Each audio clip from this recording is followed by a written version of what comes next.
do të sqarohet kjo edhe nga prokuroria speciale, po edhe nga ana. Unë mendoj që nuk ka pas bëj me ligjin e sigurimeve shëndetësore per se, ka qenë një akt vendim që ka pasu me anulimin, po them kështu kushtimisht, të disa ligjeve, për shkaqe administrative, si shton ata. Mendoj që ka qenë e gabuar, natyrisht prej këndvështrimit tim, në kuptimin se nuk kanë pas vrejtje në ligjin për sigurime shëndetësore si i tillë që e kemi prezentuar na, e i domosdoshëm për të implementuar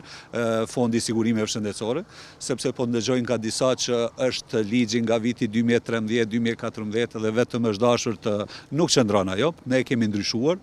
do me thënë lajmi keq, por tashi me njëherë pas konstituimit të Kuvendit të Republikës, do të procedojmë me hapat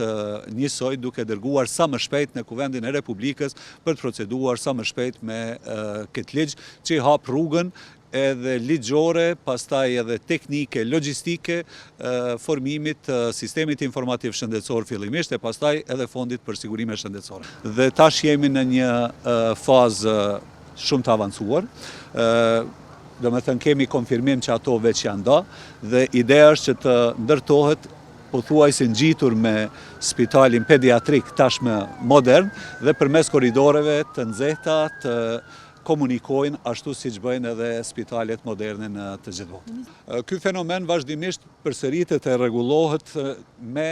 inspektimin që bëhet nga Inspektorati i Shëndetësisë. Për informacionin e juaj, ky vit që kaloi, do me thënë 2025 është një vit rekord inspektimeve nga Inspektorati Shëndetësor. Dhe janë shqiptuar me dhjetra e me qindra masa disciplinore ndaj secilit i cili ka pas kanë gjetë ose trajtime të pandërgjegjshme, ose ikje nga vendi i punës, ose mos përmbushje të kritereve të përcaktuara me ligjet e aplikueshme.